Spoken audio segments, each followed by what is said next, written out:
Welcome to Women's Rugby Rundown 206 for June 16th through the 22nd. Cayman secured a historic win over Bermuda in a 10s match, marking a rare international appearance for both teams. Canada has named 38 players to a training camp ahead of a 2-match tour to South Africa, with some big names returning from injury. 2 new projects are reshaping women's rugby storytelling, a docuseries following Ilona Maher as she chases a spot at the 2025 Rugby World Cup, and the Founding Four documentary honoring the women behind the 1991 Rugby World Cup. We're proud to help preserve the most complete public archive of Women's Rugby World Cup stats, covering every tournament from 1991 to 2021 on our site. The Lillian Amazons made history as the first Fijian women's team to win a top-tier UK Sevens tournament, taking the 3rd stop of the Super Series Elite.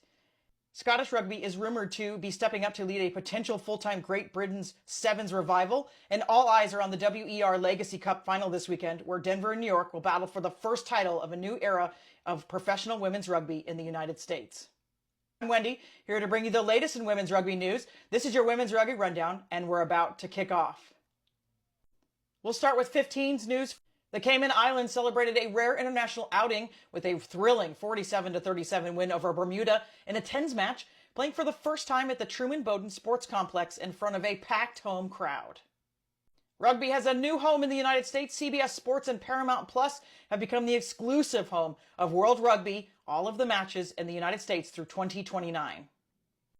Here are some of the upcoming matches for the USA Eagles. The men kick off the action July 5th. They've got a match July 12th, and there's a doubleheader. The men will play England. The women will play Fiji. One match that's not listed, it's been added recently, is the United States will play Canada, the women, on August 1st. We're sure that'll be added. And then, of course, the women are headed off to the Rugby World Cup, and their campaign starts August 22nd.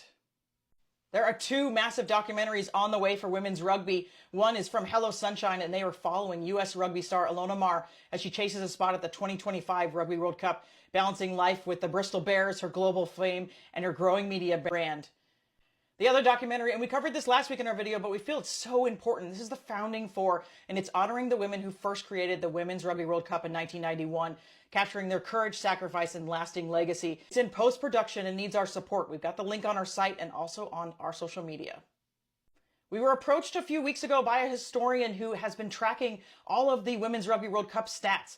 They're talking 9 Rugby World Cups are included. They've got all the matches tracked over 200. They've got top point scores, who scored the most here, who won, who did this, lots of great stats. And they asked that we host it on our site so that it could have a forever home. Scrum Queens did have some of this data, but since their closure, there's a little bit of a gap. And so we were happy to step in and honored to be able to hold this archive. So check it out on our site. And this will feature in a lot of Wikipedia articles that these historians are putting together so that women's rugby continues to have a place in the world. Canada's gearing up for some Rugby World Cup preparations matches. They'll face South Africa in July, and they've announced a 38-player training camp in Perth, Ontario, ahead of this series. They have 33 players returning from the Pacific 4 series, and including several big names coming back from injury. Madison Grant, Paige Faris, Pamfanetta Buisa, and Sophie de Goede are all back in the training environment. Also, Carissa Norston, a Paris 2024 Olympic silver medalist and 2024 HSBC Sevens Women's Rookie of the Year, joins her first senior camp.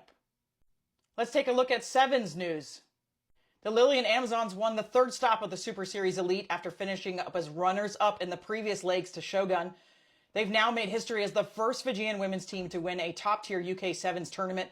There's 1 stop to go, taking place on July 7th, and they will announce the winner of the Elite. Shogun's got 2, Lillian's now got 1, so it all comes down to this last stop. Scottish Rugby says it's ready to lead a revived full-time Team GB Sevens program, citing Sevens as key to player development and ongoing talks with England and Wales to secure support. This is great news, but we do have concerns. Scottish Rugby has not always done what's right for women's rugby, and in particular when it came to Sevens. So we watch this with bated breath.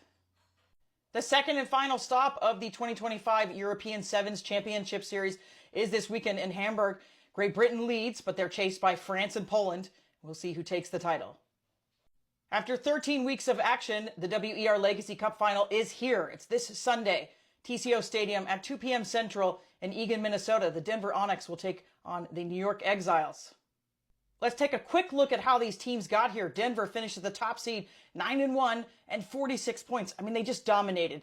New York, the only team to beat Denver, secured their final spot. They had to have a late season surge, and they ended it at 33 total points. Look how tight that was in the middle. Denver's strength, they've won a ton of championships. And New York, they've also won a bunch of championships as well. But the key here is that Exiles upset of Denver in round 11, and this is going to add a lot of extra intrigue to the weekend. So we'll see you on Sunday for the WER Legacy Cup final. Brazil announced a revamped Brazil Cup. It'll feature 4 top teams competing in semifinals on July 5th and a final on August 9th.